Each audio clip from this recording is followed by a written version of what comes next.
Hey guys, welcome to another Tabletop Warbands painting video. We have had several requests regarding how we paint our Astra Militarum vehicles. The method we will use in this video to paint the Field Ordnance Battery is the same method you can use to paint any other Astra vehicle. Also, in this video we will only paint the artillery. If you want to know how to paint the Cadians, you can find the tutorial above, in the suggested videos. Before we start, if you are subscribed to the channel, welcome back. If you are not, subscribe, like and activate the bell. And now, let's get started! The base I use for the Cadians is black. Especially in the case of complex models like this one, it helps not having to deal with shadows in hidden points. The first color we use to give the first layer to the artillery is Skaven Blight Dinge. It's a layer color, but we don't care as we are going to cover it with another color later. Paint the main parts of the artillery structure with this color, everything that does not seem to you to be metallic. In my case, I chose to paint the cannon and the frontal protection. With these two pieces, the color will cover a large part of the model and will give the main base aesthetic, combining it with the colors of the army. The color may not completely cover the underlying black. If you want to be very precise, you can decide to give a second coat of paint, but it's not necessary. As you can see, this color covers a large part of the model. In the sprue of this unit, GW provides us with a lot of additional pieces. If you have any crates on the base, Morphank Brown is a good color to use for them. Paint all the wooden parts of the crates, but you may have more details that can be done with this color. I chose to place two crates. I want my artillery to be well stocked with ammo. They also add more details to the scene. The warm brown gives a little more light to the model, which otherwise would have only dull colors, given that the Cadians will also have grey uniforms. Leadbelcher is a great color for all metal parts, and this artillery has a lot of those. The most obvious parts that require this color are the three legs that support the piece. I also chose to paint the support on which the soldier is sitting maneuvering the cannon.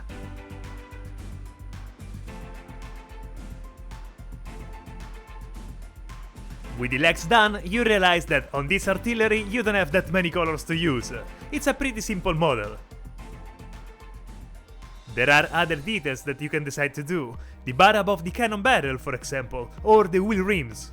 These might be difficult to reach with the brush if you have already mounted all the models on the base like I did.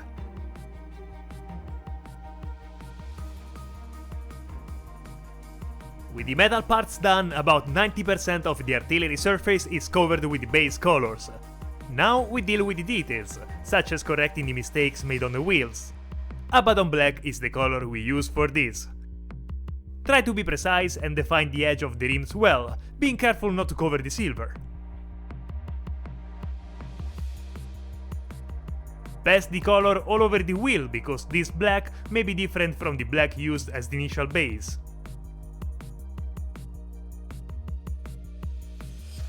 With this step resolved, there will still be a few more small details to take care of, but the main structure has received its color and the model already gives us an idea of what it will look like in the end.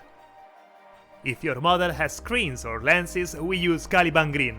If you paint the Field Ordnance Battery like me, you will have a small screen located above the right artillery mount.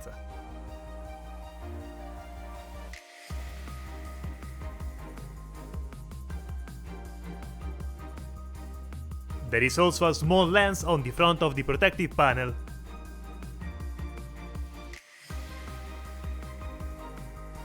If you want to vary the metallic colors a bit, you can add some Balthasar gold. The artillery doesn't have many pieces that could be painted with gold. In my case, I decided to paint the shell of the ammunition, the one contained in the wooden crates. That's it, the details are finished for the moment. And we can now return to the main structure. Ashen Grey is the second color we used as a layer for our main color. You will notice that the difference with the previous color is very minimal, but it's different enough to be good for what we need. Paint with this color all the parts that you painted before with the other grey, being careful not to cover the metal parts with grey too. The front protection is the most evident piece. In this case, a second coat of color could be needed, but since the underlying color is very similar, you can also decide to do just one and let a little color variation show through.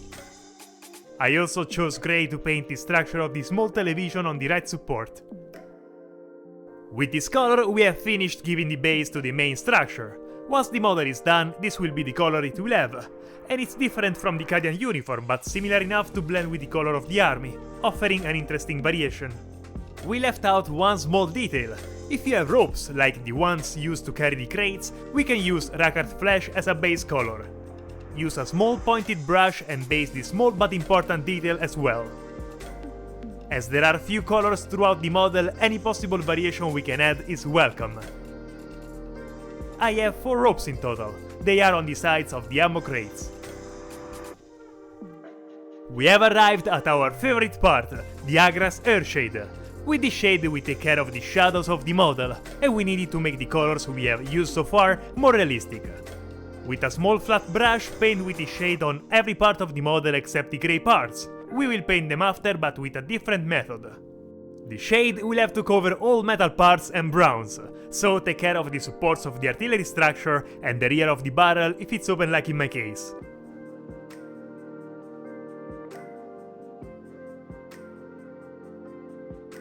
The wood on the crates will look much more realistic after using the shade, so deal with them and the ammo inside if your crates are open. When you're done, take a small thin brush and now let's shadow the grey parts. Unlike the other colors, we want this grey to stay exactly as it is, so we will only place the shade in the recesses, trying to be as precise as possible. The artillery doesn't have many spots to paint like this, but if you're painting vehicles, all the exterior structure will be full of recesses. Try to leave a single continuous and precise line, always of the same thickness. With the shadows done, the model now looks much more interesting and realistic. It's time to do the highlights, to bring the artillery to life and complete the process. For the metal highlights, both silver and gold, we can use Runefang steel. It's a very light and delicate silver and works well. Take a brush suitable for the dry brush and dip it in the color, then rub the brush on a tissue until most of the color is removed. When you see that there is not much left on the bristles, pass the brush superficially on all the metal parts of the artillery. The silver will thus be much brighter and with color variations. If you happen to accidentally paint over the grey color as well, you can easily correct, or if you prefer you can leave it as it is. It could make it appear that the grey paint has peeled off, showing the metal underneath. The artillery of the Astra is certainly used in as many battles as possible and therefore ruined. With Dawnstone we can highlight the black of the wheels. Whether they are worn or new wheels, black is never completely black when the light shines on it. With the same dry brush technique used for silver, pass this color gently over the 2 wheels and allow it to settle on the exposed parts.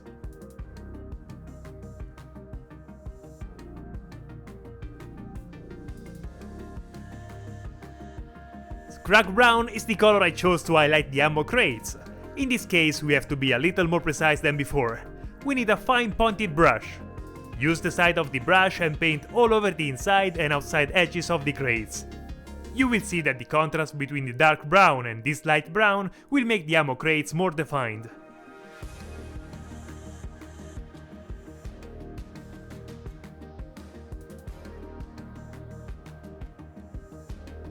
Corax white is the color that will go on the eagle symbols representing the Astra. It is a dull white, but on artillery grey it will be extremely bright.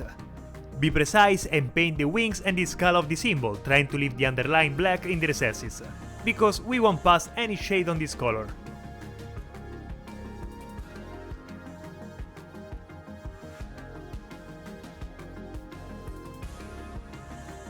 Finally, we highlight the grey. Administratum grey is a good light color that can do the job.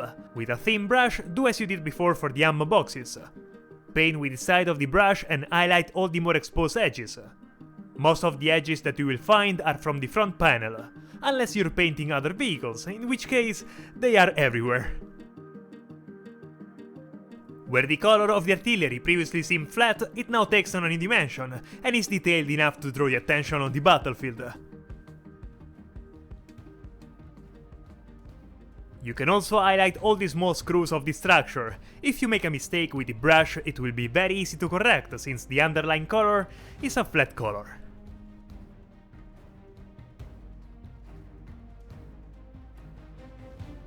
If your model also has a cannon, as in my case or in case of a Lima Ras, I like to add a little detail using Abaddon Black. With the dry brush technique, paint the mouth of the cannon. This detail will give more realism to the piece and show how much it has been used.